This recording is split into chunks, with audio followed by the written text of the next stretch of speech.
Merci beaucoup, monsieur le député. La parole est à présent à madame Mathilde Feld pour le groupe La France Insoumise.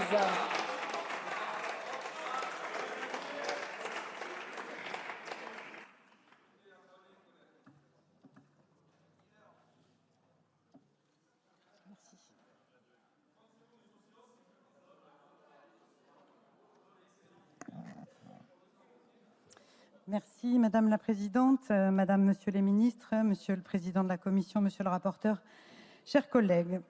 Je veux d'abord dire que si nous en sommes là, c'est totalement et entièrement la responsabilité du gouvernement et en premier lieu celle du chef de l'État. Si votre budget a été rejeté aussi sèchement par l'Assemblée nationale, si la commission mixte paritaire a échoué, c'est parce que vous avez bloqué les débats et déstabilisé dangereusement le pays par la confiscation du résultat des législatives de 2024. Vous avez piétiné le suffrage des Françaises et des Français qui appelaient clairement à changer de politique en se mobilisant de façon spectaculaire pour cette dissolution improvisée. M. Macron a empêché toute action politique cohérente en nommant par 4 fois un Premier ministre issu des groupes politiques les plus rejetés par les Français. Depuis 8 ans, pour garder le pouvoir coûte que coûte, M. Macron a fait valser 178 ministres et secrétaires d'État, un record sous la Ve République qui vient tristement en rejoindre d'autres. 8 ans que nous constatons l'échec cuisant de votre politique de l'offre dans des proportions abyssales et extrêmement inquiétantes. Je ne citerai que 3 chiffres pour illustrer mon propos, car la liste serait trop longue. Le premier, 3 482 milliards d'euros de dette publique, nouveau sommet à 117,4% du PIB, un record hors temps de guerre ou de pandémie. Le second, c'est celui de la pauvreté, annoncé le 8 juillet 2025 par l'Observatoire des inégalités.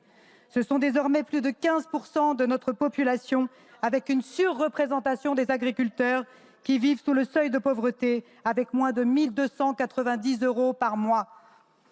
Puis un troisième chiffre. Depuis 2017, le nombre de millionnaires en France est passé de 2 à 2,9 millions, faisant de la France la championne du monde des millionnaires, titre le magazine Challenge le 10 juillet 2025, 2 jours après le chiffre de la pauvreté. De 2019 à 2024, la fortune des milliardaires français a augmenté de 13 millions d'euros par jour.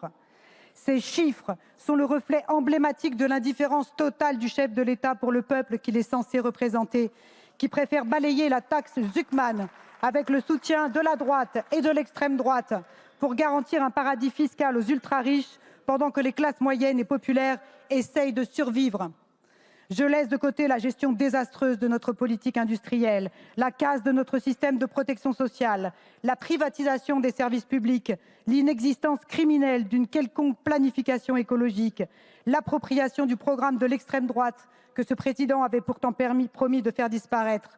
Et le plus grave, sans doute, pour le pays des droits de l'homme, le non-respect des décisions de la Cour pénale internationale qui nous rend complices de crimes de guerre, de crimes contre l'humanité et de génocide. Tout ce que je viens d'énoncer est inscrit dans votre PLF, car contrairement à ce que vous vous plaisez à répéter, il n'y a pas de sujet uniquement technique. Vos chiffres ont des effets très concrets dans la vie quotidienne des Français, qui se traduisent par des familles à la rue, par une santé mentale qui se délite, encore une priorité totalement oubliée, comme la lutte contre les violences sexistes et sexuelles. Où sont les 2 milliards réclamés par les associations? La grande cause du quinquennat a fait long feu, couronnée par le mépris obscène et vulgaire de la Première Dame. Vous comprendrez donc aisément à quel point pour nous cette loi spéciale n'est ni une bonne nouvelle ni une catastrophe. Elle permet à la France d'avoir un peu de stabilité, essentielle à la situation sociale, économique et internationale. Bien sûr, nous regarderons avec attention quelle utilisation vous allez faire des décrets de dépenses pour lesquels la loi organique vous laisse une grande latitude d'interprétation.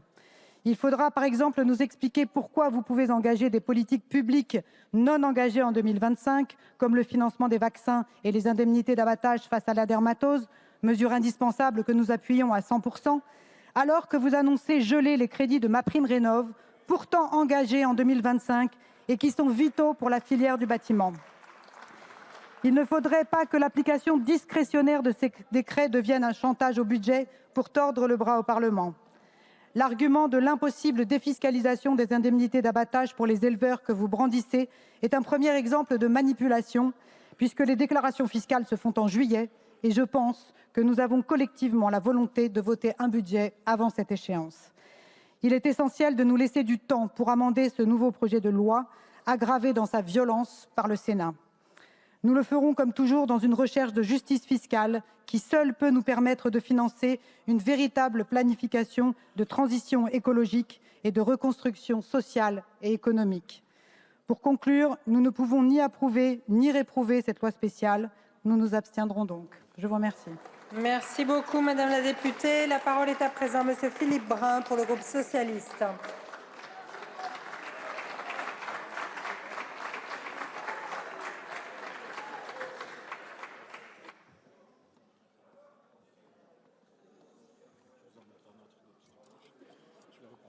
Merci. Madame la Présidente, Madame et Monsieur le Ministre, Monsieur le Président de la Commission des Finances, Monsieur le Rapporteur Général, mes chers collègues. Nous sommes réunis aujourd'hui en ce 23 décembre, à la veille de Noël, ici réunis par la volonté d'un homme. Cet homme n'est pas député, il ne s'est pas depuis longtemps présenté devant le suffrage universel. Cet homme, c'est Bruno Retailleau, qui, préférant les intérêts politiciens à l'intérêt national, a décidé de manière tout à fait stupéfiante d'empêcher le moindre compromis avec l'Assemblée nationale, alors que les Français, eux, attendaient de nous que nous puissions nous entendre sur un budget avant la fin de l'année. Quel étrange comportement, en effet, que celui de ce Sénat conservateur, agrippé à ses propres privilèges, incapable de livrer une copie suivant les règles de déficit que lui-même promeut, incapable aussi de montrer les économies qu'il est capable de dégager, incapable enfin de donner à la France un niveau de recettes suffisant dans sa copie finale. Nous voilà donc contraints, Madame la Ministre, Monsieur le Ministre, à faire passer cette loi spéciale qui est un expédient. Loi spéciale d'ailleurs qui devient à le dur désir de durer, pour reprendre le mot de Paul Éluard. Car en effet, rien dans notre loi organique relative aux lois de finances ne permet un tel expédient. Normalement, elle aurait dû être déposée avant le 19 décembre. Normalement, la loi spéciale n'est pas un outil s'il n'y a pas de compromis, mais qui doit seulement être activé lorsque un consensus, lorsque une annulation a été prononcée par le Conseil constitutionnel ou lorsque, pour des circonstances exceptionnelles, l'Assemblée nationale n'a pas pu se prononcer.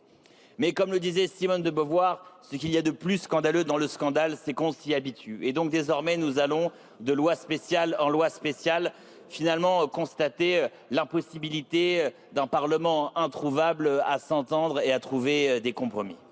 Doit-on pour autant demeurer aussi pessimiste? Il y a eu, je le crois, dans cette Assemblée, un bel exercice parlementaire qui a été rendu possible par la demande des socialistes de renoncer à l'usage de l'article 49 alinéa 3. Grâce à ce travail parlementaire, nous avons obtenu un certain nombre de concessions sur le projet de loi de financement de la sécurité sociale et nous nous retrouvons donc cette année dans une situation bien différente de celle de l'an dernier où aucun des budgets n'avait été adopté et cette année nous avons un PLFSS adopté majoritairement et sans brutalisation du Parlement. Désormais, mesdames et messieurs les ministres, nous devons nous mettre autour de la table pour travailler dans les meilleurs délais et obtenir un budget pour nos collectivités locales, pour l'État, pour toutes les entreprises et associations qui attendent de nous des crédits budgétaires absolument essentiels.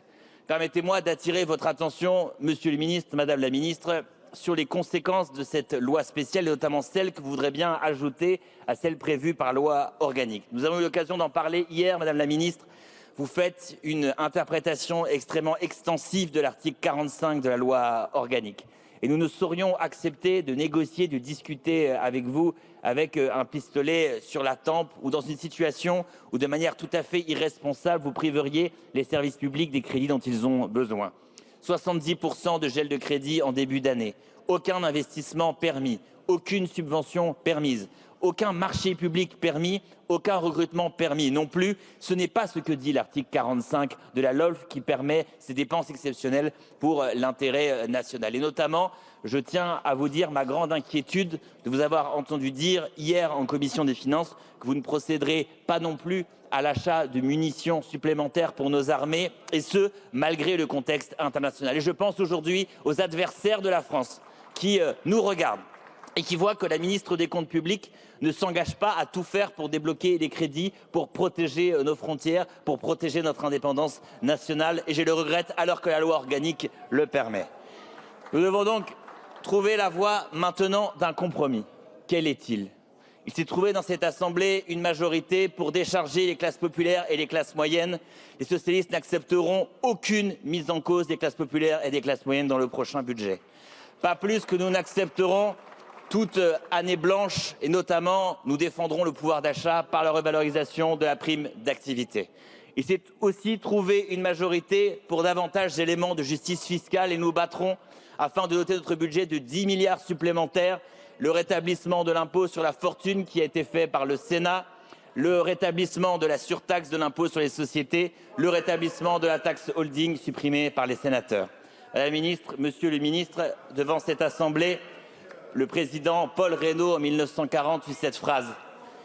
Cette phrase est la suivante. Si l'on me disait que seul un miracle pouvait sauver la France, alors je crois au miracle, puisque je crois en la France. Je vous remercie. Merci beaucoup, monsieur le député. La parole est à présent à monsieur Nicolas Ray pour le